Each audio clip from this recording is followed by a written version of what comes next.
The grand hall of the Taurian flagship Imperator gleamed with an ostentatious display of wealth.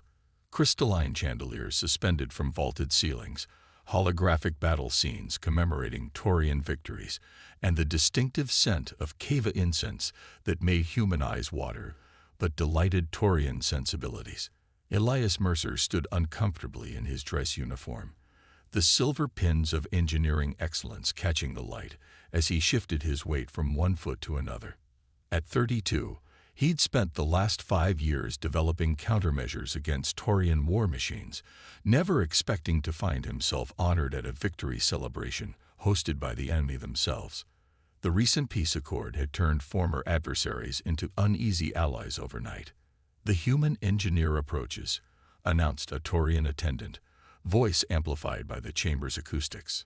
Lord Vexthor, his massive frame draped in ceremonial armor that accentuated his broad shoulders and four-fingered hands, turned with deliberate slowness. The Taurian noble's skin had the texture of polished granite, deep violet with swirling patterns that denoted his high birth. Ah, the brilliant mind who dismantled our Helios array. Vexthor's translator projected his rumbling voice into crisp English. "Your ingenuity cost us 3 star systems and countless warriors." Elias maintained diplomatic composure. "War benefits no one, Lord Vexthor. I'm grateful that reason prevailed." Indeed, the Taurian's facial ridges shifted in what might have been amusement. "Your species compensates for physical frailty with remarkable adaptability. This deserves recognition." Vexthor gestured to his attendants, who parted to reveal a sight that made Elias's blood run cold. A woman stood between 2 guards, heavy shackles binding her wrists and ankles. Her skin had a faint blue undertone, with delicate scale-like patterns tracing her temples and forearms, clearly Arcadian, from a world that had allied with humans early in the conflict. Despite her chains, she stood straight, her eyes a startling amber, meeting Elias as with neither pleading nor fear, but quiet defiance. A bruise darkened one cheekbone, and her simple shift bore evidence of rough handling, yet dignity radiated from her like heat from a star. "A token of Taurian respect," Vexthor announced. "This Arcadian female was a scientist before her world fell. Educated, healthy, and now yours to do with as you please." Murmurs rippled through the assembled dignitaries. Human representatives stiffened, while Taurian officials watched with predatory interest. This was a test, a calculated insult disguised as honor. Elias stepped forward, mind racing. Refusing outright would cause diplomatic incident. Accepting was unthinkable. "Her name?" he asked quietly. Vexthor seemed surprised by the question. "The specimen is called Thylia." Elias approached slowly, noting how Thylia's muscles tensed, though her expression remained resolute. He stopped before her, and to the shock of everyone present, knelt down. "No sentient being deserves chains," he said, loud enough for all to hear as he produced a multi-tool from his pocket. With deliberate movements, he unlocked her shackles, the metallic clang as they hit the floor echoing through the suddenly silent hall. Looking up into her startled amber eyes, he spoke gently. "You have a choice now. Freedom to go wherever you wish, or if you prefer, you can come with me until you decide your path. Either way, you walk as no one's property." Thylia stared at him, incomprehension giving way to cautious wonder. She glanced at the open doors, then back at the human kneeling before her. When she finally spoke, her voice was hoarse from disuse but carried clearly. "I choose to walk," she said in careful English, "beside the one who sees me as a person." Behind them, Vexthor's translator couldn't quite mask the growl of displeasure, but Elias didn't turn. Instead, he stood and offered Thylia his hand, not to lead, but in partnership. She hesitated only a moment before taking it, her fingers intertwining with his in a gesture that transcended their different biologies and spoke of something universal. Dignity recognized, humanity affirmed, the first step toward something neither could yet name. The door to Elias's temporary quarters slid shut with a soft hydraulic hiss, leaving him alone with Thylia for the first time. The modest space, Standard accommodations for visiting engineers on the neutral space station suddenly felt smaller in her presence. Thalia stood near the entrance, amber eyes surveying the room with careful assessment. Though free of her shackles, she held herself with the wariness of someone accustomed to captivity. "You can sit anywhere you like," Elias offered, gesturing to the small seating area. "Are you hungry?" When she didn't respond, he retrieved a translator device from his workbench and adjusted its settings. "This might help. It's programmed with basic Arcadian." Thalia accepted the device, her slender fingers tracing its contours before she spoke into it. The machine hummed briefly. "Why did you free me?" The translation came through in a neutral tone that couldn't capture the complexity in her eyes. Elias sat down, giving her space, because freedom isn't a gift to be given or taken. It's a right. She considered this, then slowly lowered herself onto the edge of a chair. "The Taurians will be displeased. Vex Thor doesn't forget insults." "I didn't free you to insult him," Elias said, though he couldn't suppress a small smile. "But I won't pretend I'm sorry if he took it that way." Something flickered across Thalia's face, almost a smile. "Before Arcadia fell, I was lead researcher at the Celestial Institute. I specialized in terraforming technology." "A scientist?" Elias nodded. "I'd heard rumors that Arcadians had made breakthroughs in atmospheric conversion." "Breakthroughs that made us valuable," she said bitterly. "First as allies, then as conquests." Elias moved to his small kitchenette. "May I prepare you something to eat? The replicator is programmed with some Arcadian basics." Thalia's surprise was evident. "You have Arcadian food profiles." "I modified the replicator when I learned about your people's alliance with Earth," he explained, programming a simple meal. "I like to understand the cultures I work with." As he set the plate before her, a dish of spiral grains in a purple-hued sauce, their fingers brushed momentarily. Thalia didn't pull away. They ate in companionable silence until Thalia spoke again. "What happens now?" "That depends on you," Elias said. "My assignment here ends in 3 days. I'm scheduled to return to the research outpost on Nexus 7. And you have options. There's an Arcadian refugee settlement in the Proxima system. Or," he hesitated, "you could come with me. Nexus 7 needs scientists, especially those who understand terraforming." Thalia studied him, her head tilting slightly. "You are unusual for a human." "So I've been told," he replied with a gentle laugh. That night, Elias gave Thalia the bedroom while he took the couch. As he drifted toward sleep, a message alert chimed softly from his console. The text was brief but ominous. "Lord DVX, THR DEMNDs ADNC tomorrow. Sub GCT. RFCADIN TROPERTUADISIFUT." Elias glanced toward the closed bedroom door. Time was running out faster than he'd anticipated. "We have less than an hour," Elias said, hastily packing essential supplies into a duffel bag. "Once Vex Thor realizes we've ignored his summons, he'll send guards." Thalia moved with surprising efficiency, gathering components from Elias's workbench. "Your small research vessel, is it spaceworthy?" "The Wayfinder? Yes, but barely. It's designed for short atmospheric surveys, not deep space travel." "It will have to be enough." Her voice had taken on a new determination over the past 36 hours. "What's our destination?" "Nexus 7 is too obvious," Elias replied, securing his portable toolkit. "We'll set course for the Cerulean Nebula. I have contacts among the mining colonies there." The corridor outside his quarters remained mercifully empty as they made their way to the auxiliary docking bay. Elias had chosen this route carefully, avoiding the main thoroughfares where Taurian dignitaries would be congregating. The Wayfinder sat nestled between larger vessels, its sleek, utilitarian design lacking the intimidating bulk of military crafts. Elias placed his palm on the entry scanner, and the hatch opened with a pressurized sigh. "It's smaller than I expected," Thalia observed, climbing aboard. "But fast," Elias assured her, sliding into the pilot's seat. And the engine modifications are my own design.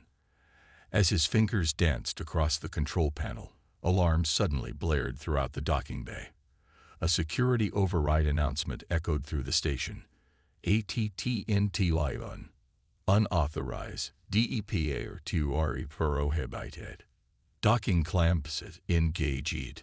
Elias cursed under his breath. They've locked us down. Philia pushed him gently aside. Allow me.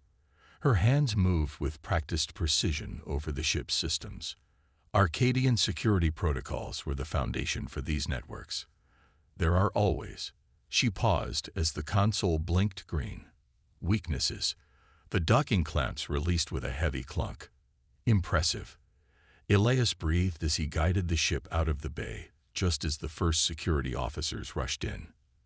The Wayfinder burst into open space, accelerating rapidly away from the station.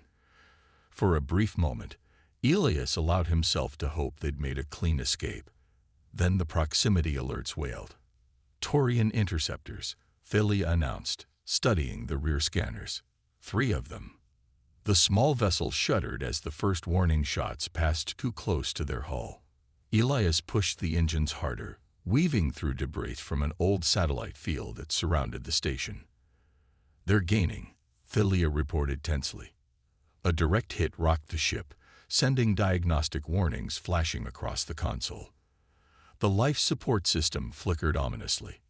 We're losing atmosphere in the rear compartment, Elias announced, attempting to reroute power. Philia unfastened her harness. Keep us moving. I can fix it. As she worked in the engine compartment, Elias navigated increasingly erratic, evasive patterns.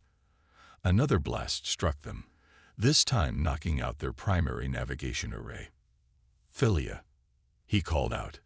We're flying blind here. She emerged moments later, face smudged with coolant fluid. The atmospheric leak is contained, but we can't take another direct hit. Her eyes fell on the nebula looming before them. The charged particles in that gas cloud will disrupt their targeting systems, and probably fry our remaining electronics, Elias countered. Not if we modulate the shield frequency to match the ionic distribution. Her fingers were already adjusting settings. Trust me, I studied phenomena like this. With no better options, Elias steered toward the swirling colors of the nebula. The pursuing vessels hesitated at its boundary, then broke off their chase rather than risk the unknown conditions.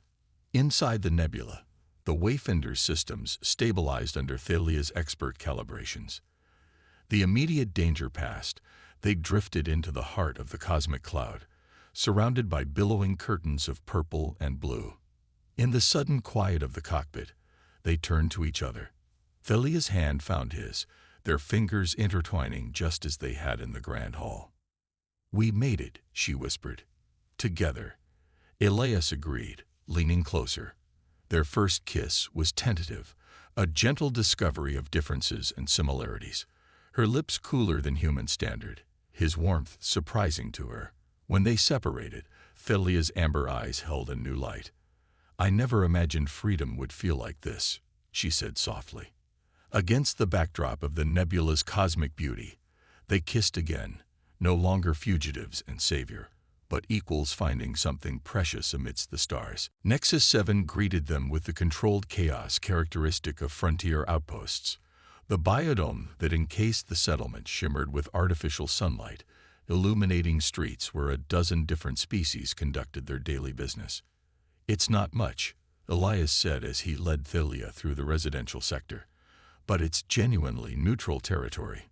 The consortium that governs here values scientific advancement over political allegiances. Their apartment was small but functional, a living area connected to a simple kitchen, a single bedroom, and a workspace where Elias had already begun unpacking his equipment. The engineering division offered me my old position, he explained, setting up a holographic projector. And the terraforming project administrator nearly fell over herself when I mentioned your credentials. Philia ran her fingers along the windowsill, watching the unfamiliar constellations through the biodome's transparent ceiling. They're willing to work with an Arcadian. They're willing to work with a brilliant scientist, Elias corrected gently. Your expertise could cut years off their development schedule. Their life settled into a rhythm over the following weeks. Mornings found them walking together to the research complex, evenings spent sharing discoveries, or simply enjoying the station's modest comforts. Philia flourished in the laboratory, her innovative approaches earning respect from colleagues who initially viewed her with suspicion. Elias watched her transformation with quiet joy.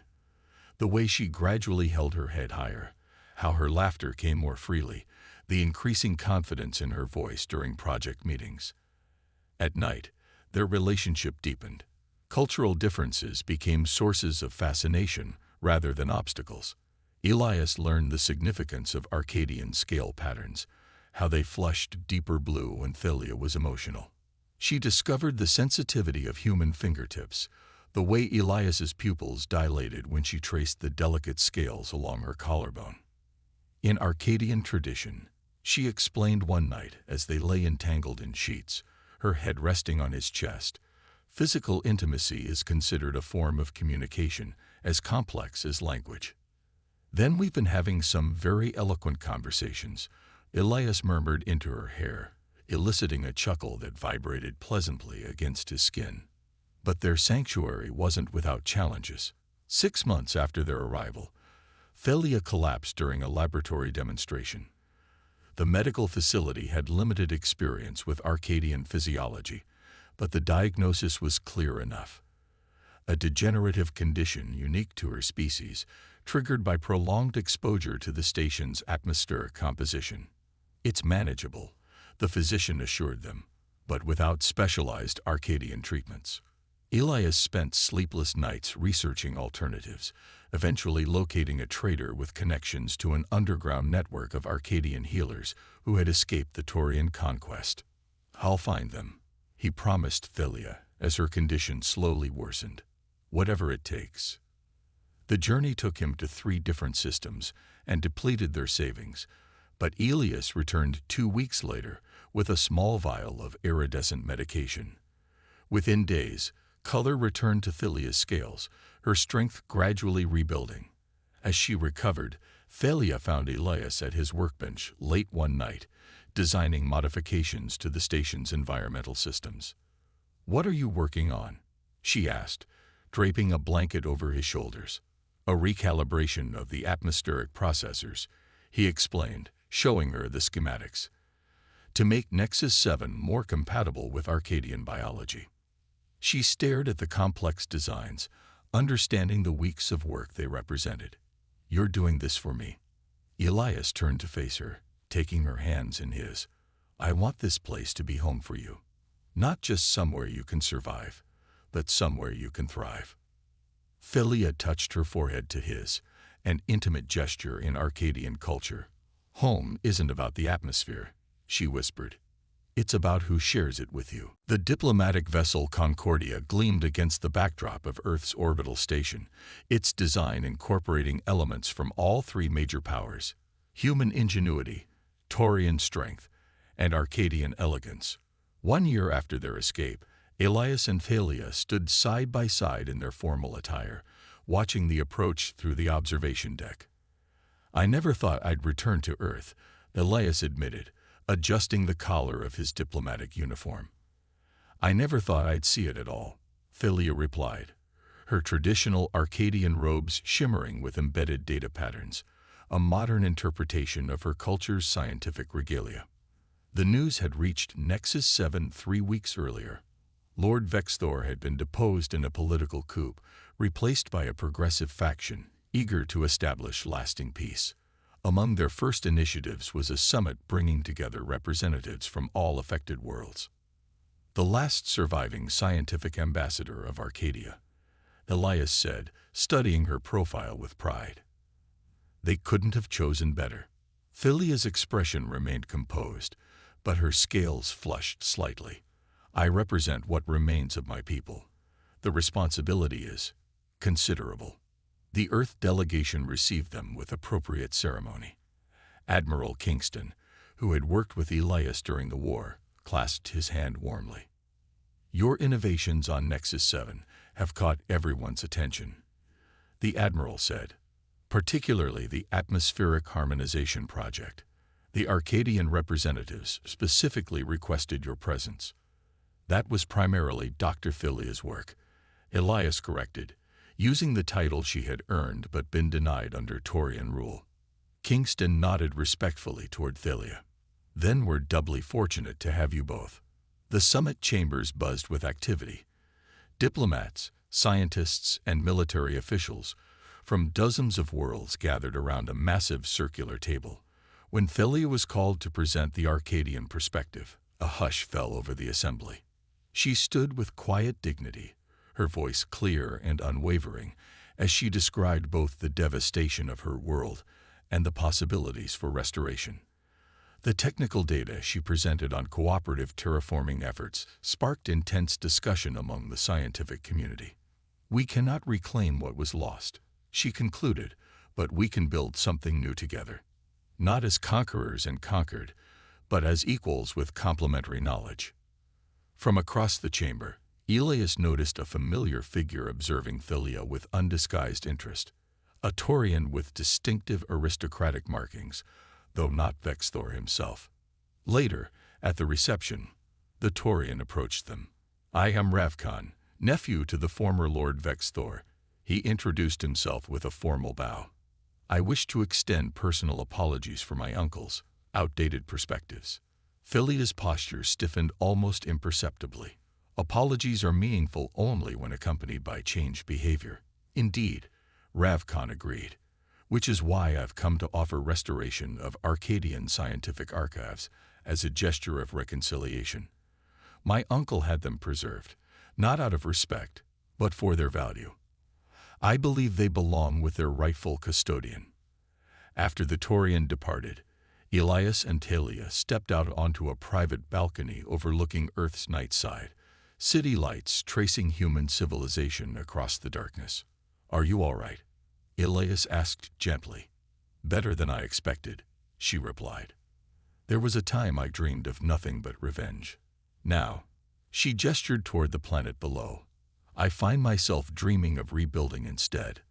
Elias took her hand, guiding her to face him. Speaking of building something new, from his pocket, he produced a small object that caught the starlight, a ring crafted from harmonized metals, Arcadian iridium interwoven with earth platinum. In human tradition, he explained, this symbolizes a formal union, a commitment to walk through life together. He hesitated. I've researched Arcadian customs as well. If you prefer the traditional scale bonding ceremony. Philia placed her fingers against his lips, silencing him with a smile. In Arcadian tradition, when two scientists wish to form a life bond, they choose a question to explore together, one that will take a lifetime to answer. And what question would you choose? Elias asked, his voice soft. Philia took the ring, sliding it onto her finger where it nestled perfectly against her scales. How do two beings from different worlds create something entirely new without losing what makes them unique? A worthy scientific inquiry, Elias agreed, drawing her closer. One requiring extensive research, she murmured against his lips. As they kissed beneath Earth's stars, representatives of worlds once at war discussed peace inside. Their personal journey had come full circle, from change to choice, from strangers to partners, embodying the very possibility of understanding across differences that the summit sought to achieve. Around Philia's finger, the ring caught the light of distant stars, not a symbol of possession, but of possibility.